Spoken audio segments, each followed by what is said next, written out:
All right, guys. So I need to let you know what's going on in my life right now.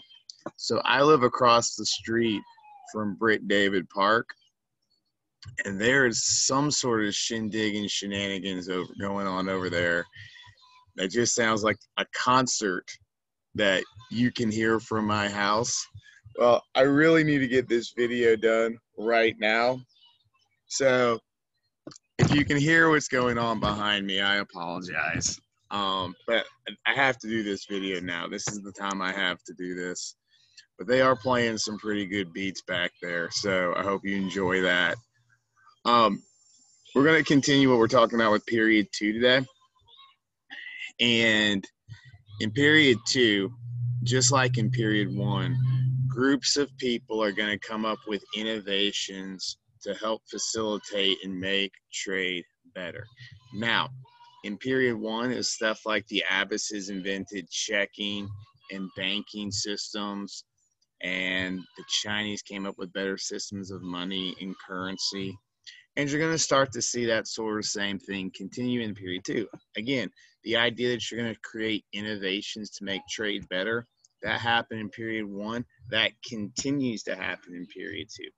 What the change is going to be from period 1 to period 2 is who's doing the innovating. In period 2, it's going to be Europeans, and then what the actual innovations are. So again, in this class, especially once we start to cover multiple units, we really want to start talking and thinking about what changed and what stayed the same from one time period to another. So the first thing I want to give you is mercantilism. Mercantilism is an economic policy that is a new innovation created by European states. And it's the idea of forming and creating overseas colonies, going and conquering something overseas and sending colonists there, but also forcing the groups of people who you've conquered who live there to have a certain type of economic relationship with you. The big idea of mercantilism is we're going to start colonies, and then what we're going to do is our colonists who live in those colonies, they can only buy from us, and they can only sell to us. And it's using colonies to make you stronger and wealthier. So I know none of you have had an economics class, but if you're a colonist and you only have one place that you can sell your goods to, are you going to get the best price? The answer is no. The mother country is going to be able to buy your goods at a low price. If you only have one place you can buy your stuff from, like a colonist, are you going to be charged an extra high price for that? And the answer is yes. So it's the creation and using of colonies for the wealth of the home state. Colonists hate mercantilism. Later on in period 3, the American Revolution takes place, and one of the big reasons for it is a rejection of mercantilism. Colonists were tired of that economic relationship with their home country. But I'm getting ahead of myself. That's a story for a future down the road class. Now, the other thing that you're going to see as an innovation is you're going to see the creation of what we call joint stock companies. And the idea of the creation of companies is a major breakthrough economically in world history. What does a joint stock company do? Well, let's say I am a person, I'm Spanish or French or a Dutch, and the Dutch is probably one of the better examples of this, merchant, and I can afford to buy and supply one ship to go to the Indian Ocean to trade, but it might be my entire life savings. Well, that ship could go to the Indian Ocean, and it could have lots and lots and lots of economic success, and I could get crazy, crazy wealthy. Or that ship could sink and I could lose everything. I've literally put all of my eggs in one basket. What joint stock companies are is it's a conglomeration of investors. Instead of one person buying one ship, a large group of people will invest money into a company so that the company can buy multiple ships. So maybe this company has a fleet of 30 ships now, and they're trading in the Indian Ocean or in the Americas. And the stockholders who invest in those companies, they get to split a chunk of the profits. So it's a way of minimizing your risk. And if you own a little bit of 30 ships and one ship sinks and you lose it, well, that's still okay. You've diversified your risk. The other thing that's associated with joint stock companies is these companies, because they control so many assets, can become much more stronger. You'd rather have one company with 100 ships is going to be a lot stronger than 100 merchants each with one ship. So companies provide strength, they provide better organization, they are a more powerful entity. These ships that companies have will be armed, and it's a major economic breakthrough. Who invests in joint stock companies? Normally, it's the elites in each of these societies. Powerful government leaders, powerful merchants. It's the upper class who are going to be very, very invested in the success of these companies. So let's talk about a couple examples of these companies. One example of this type of joint stock company is the VOC.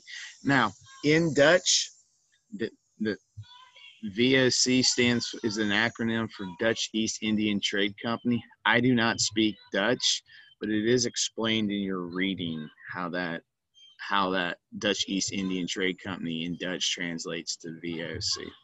The VOC at one point was the most powerful company on earth. When I tell you that the Dutch controlled Indonesia in this time period, it's really more the VOC. It's like if Microsoft had gotten so wealthy and so powerful and strong that they decided for their own business model, it would be great if they could conquer South Korea, and they raised their own army and they conquered South Korea, and South Korea became Microsoft's territory. That's really kind of what the VOC did. The VOC control Indonesia, and they're going to use this as a powerful trade post to organize trade in the Indian Ocean. Remembering that Indian Ocean trade, the wealth of Europeans in the Indian Ocean comes from taking goods from one Indian Ocean marketplace to another. And the Dutch East Indian Trade Company is a very, very, very strong, powerful entity that elites in the Netherlands had invested in, both merchants and government officials. And they were profiting greatly off this. Another example of an early joint stock company is the British East India Trade Company. By the end of this unit, the British East India Trade Company will be the #1 global competitor of the VOC. This is the British version of this. This group of people will be around for a long time. Down the road, the British East India Trade Company will be so powerful that they do things like conquer India in period 3. It was British East India Trade Company's tea that gets dumped into Boston Harbor by American revolutionaries down the road. None of that is in this unit. I'm just trying to show you how big and powerful this company will ultimately become. Another example of a joint stock company is, if you remember in civics in the American government with Miss Wells, you probably remember talking about the Virginia Company. The Virginia Company was a British company that was given the right by the British government to start the Jamestown colony. And they started this colony with the intention of becoming wealthy off of trade and growing tobacco. Now, if you'll remember, the Virginia Company failed. So not all companies are ultimately a success. But these are 3 examples of powerful joint stock companies in period 2. Now,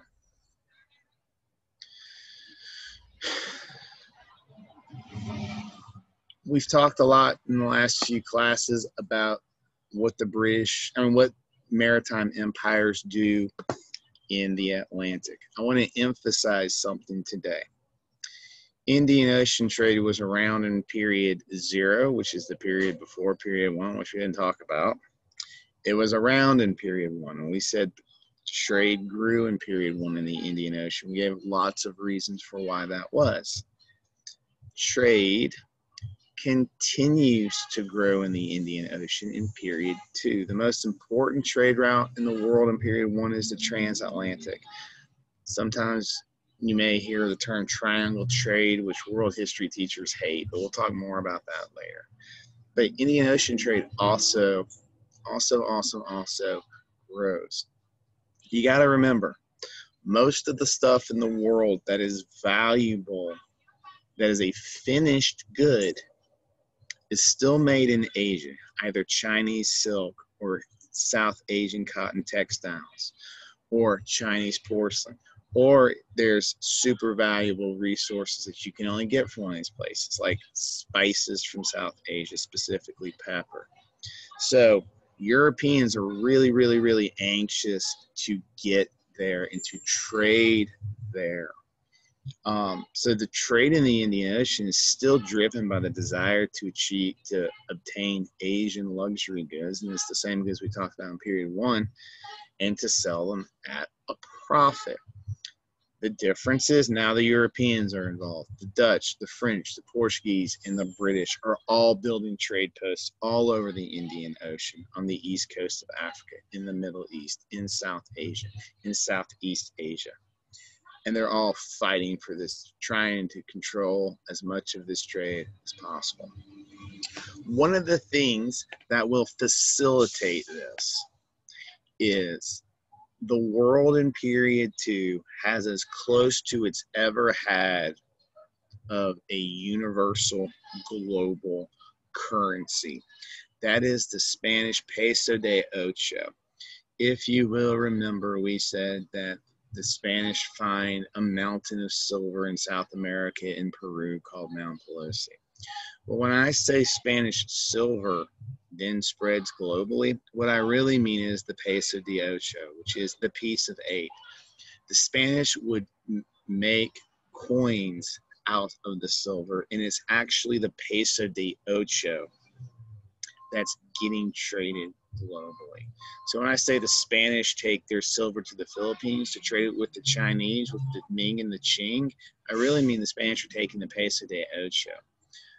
Once Spanish silver gets into the Indian Ocean, either with Chinese merchants in the Philippines or merchants in South Asia, that silver could go anywhere. Chinese merchants will then later on take it and use it on the Silk Road.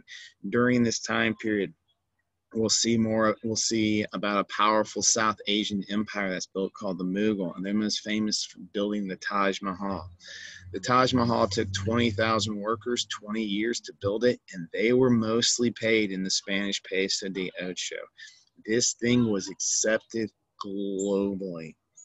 So Spanish silver becomes a universal global currency, and basically when you have one currency that's being accepted on trade routes all over the place, that's going to be one of the things that helps facilitate trade. So the peso de ocho facilitates trade. The creation of joint stock companies facilitates trade. The creation of the economic theory of mercantilism, where the Spanish will put on Native American groups in the Americas, and the British will put in 13 colonies, and the Dutch will do for their colonies in Indonesia, and the Portuguese will do them in Brazil.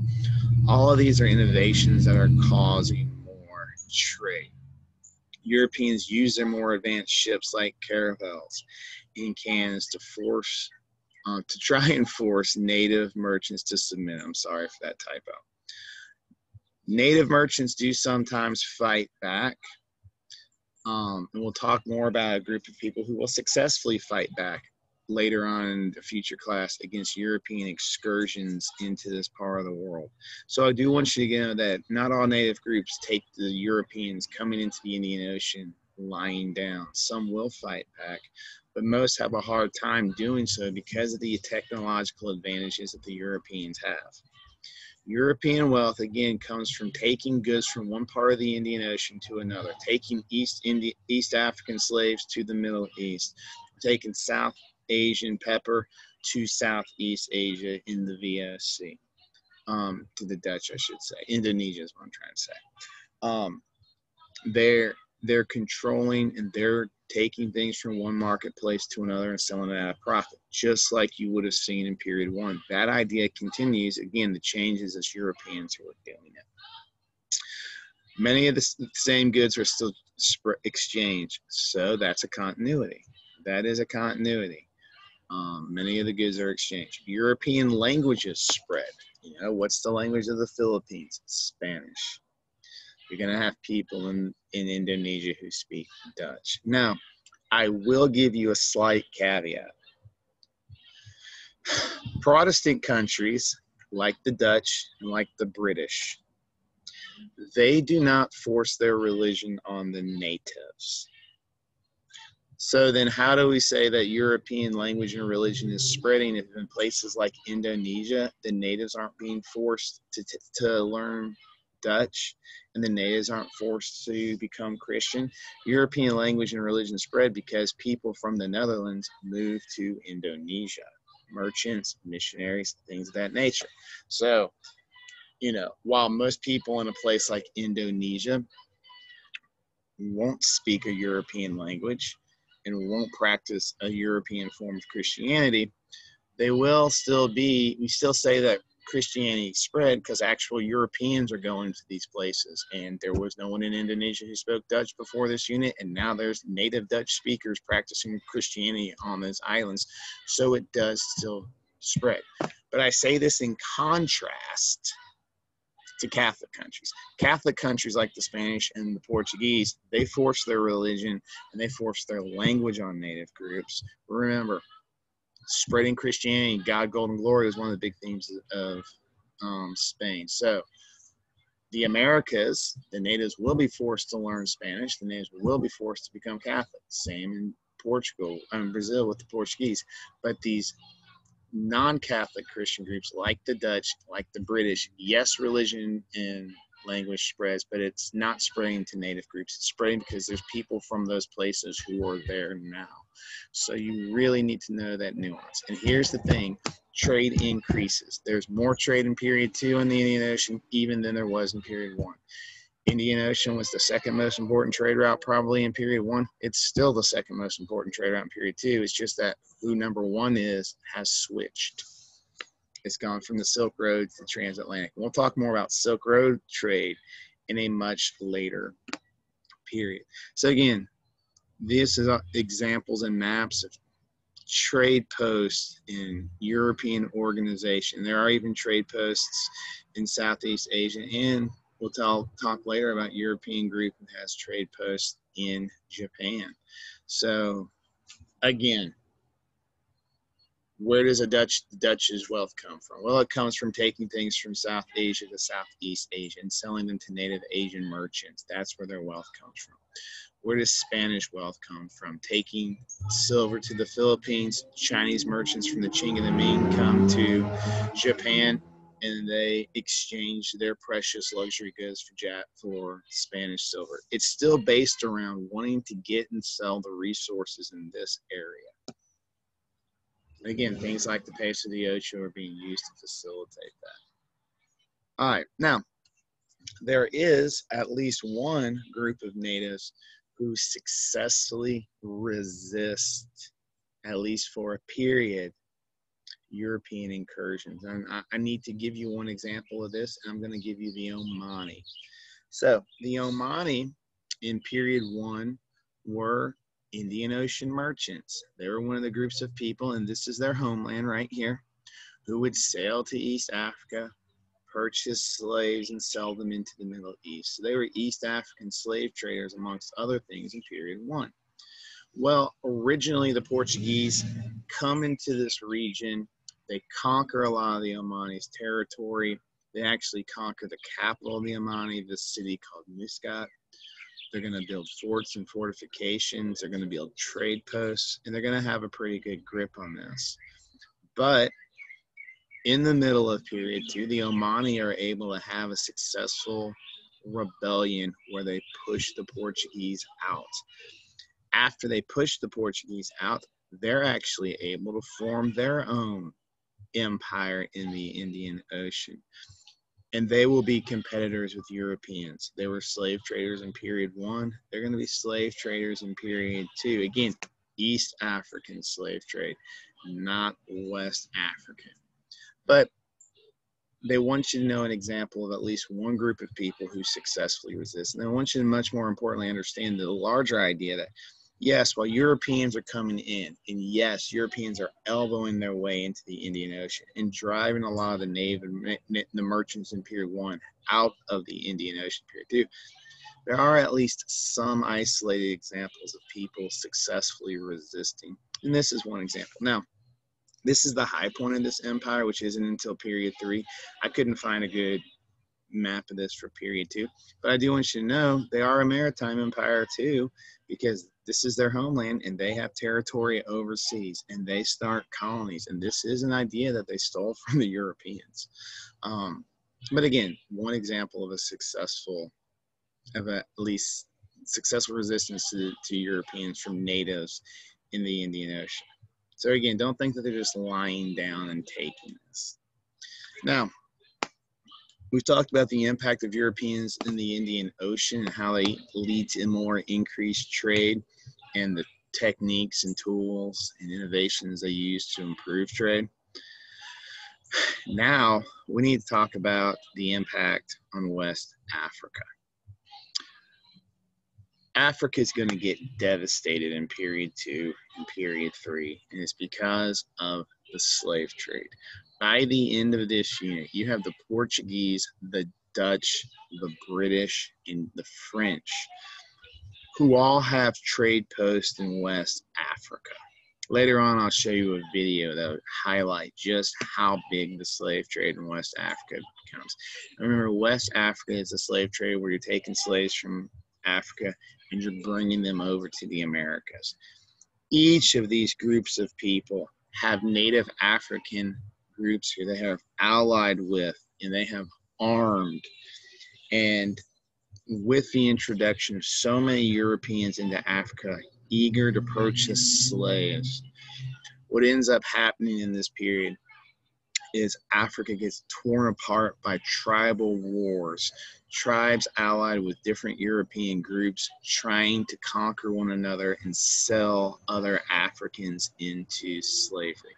Remember, overwhelmingly, most Africans who get captured and sold into slavery in this time were captured and sold into slavery by another African. Were there African groups that benefited enormously from this slave trade, at least in times? Yes. And you might be saying to Quattro, why would different African groups do this to one another? Aren't they ethnically the same? And the answer is no. Africa is an incredibly ethnically and linguistically diverse place. You're not fighting and capturing and selling into slavery people who look like you, act like you, talk like you. You're fighting and capturing and selling into slavery people who don't look like you, act like you, and talk like you. And remember, slavery in West Africa is not new. There was slavery in West Africa in period 1. It's just they used the slaves for their own good. And sometimes they exported them to North Africa, but that was a small thing. But now it all gets amped up. And Africa is going to be devastated long term and is still dealing with the repercussions of the African slave trade even to this day. What do Europeans have that West Africans want in return for these slaves that they're capturing? Manufactured goods, finished textiles, things that are made out of metal, weapons. And these are the things that West African tribes seek from Europeans in return for these slaves that they're capturing and selling to them. Now, some African states and tribes benefit from the slave trade. I need to give you an example, or at least benefit in the short term. One of these is the state of the Congo. The Congo is a West African state that early on develops ties with the Portuguese. Natives will convert to Catholicism. And what you're going to see with Christianity in Africa in period 2 is very similar to what you saw with Christianity in Africa in period 1. It'll be a syncretic blending between native beliefs and Catholicism, The more elite you were, the more Catholic you were, the more lower class you were. Again, I like this term, the quote unquote dirtier the religion, the more mixed it became. Well, the king of the Congo was a man named Afonso I. Afonso was not his given name. Afonso is a Portuguese name. This is an example of the king who's trying to develop closer ties to Portugal economically. So he changes his name. He adopts a Portuguese Catholic name. They will capture slaves. They will sell slaves. And originally, for a long time, they will benefit from this. But interestingly enough, after years of this economic relationship with the Portuguese, Afonso, late in his reign, I don't know if he truly finds religion. I don't know if it was a power play, but he realizes that slavery long term is a bad thing. And he famously writes a long letter to the Portuguese king asking to end the slave trade. When the Portuguese king sees this, he withdraws his support of the Congo and gives it to another neighboring tribe, and that shifts the balance of power. And now the Congo, who were these slave traders, are now vulnerable to being actually captured and sold into slavery themselves.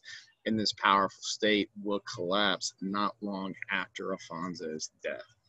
So again, you've got all these different tribes, all weaponized, all allied with different European groups, and the wars to capture these slaves are brutal. Now, there's something interesting that and interesting is such a terrible word, but there's something that you need to stop and think about, let's put it that way, about what happens to Africa. And its ramifications are still felt even to this day. Most of the people who die in the wars to get slaves are men. We have no idea how many people died just trying to capture each other into slavery. Most of the people who are captured and sold into slavery were also men. Europeans wanted men much more than they wanted women because they're wanting to bring them to America to do very, very, very physical work like grow sugar or grow tobacco. They're not as interested in women. So what ends up happening is you have this demographic shift that takes place. The natural balance between men and women in Africa, it gets out of whack. You'll have more women than you'll have men. And this is going to cause women to have to take on greater roles in society. And this does somewhat result in less patriarchy. The word of the day is demographics. Demographics are things that affect population. So in this case, a demographic change would be balance between men and women is thrown off. I have told you this before. I want to reiterate it because it's a great point for me to make, and I want to burn this into your soul. What happens to the overall population of Africa because of the wars to capture each other to slavery and all the deaths and all the people, millions, maybe 20 million people who get sold off the continent into slavery? What happens to the overall population of Africa? If you said it went down, remember you're wrong. We talked about this the other day. The population of Africa actually grows in this time period. Why? Because of Colombian food exchange products. I said this before. I want to reiterate it and make sure you understand that's how powerful new foods can be. That despite all these wars fought between African tribes where potentially millions of people died, and despite 20 million people potentially being sold off the continent into slavery, overall, you still have more people in Africa because of new foods like manioc. That is such a big idea that I want you to understand this. Globally, populations are growing, and it's almost solely due to Colombian food exchange products. Africa is no different in that regard. All right, so that is a pretty important lesson we did. I'll give you guys your work. Any questions you have, put them into the chat or ask them when we're done. I really appreciate you guys. I know this is such a unique year, but I think you guys are doing a really good job, and I'm proud of you guys, and we'll keep rolling with this train.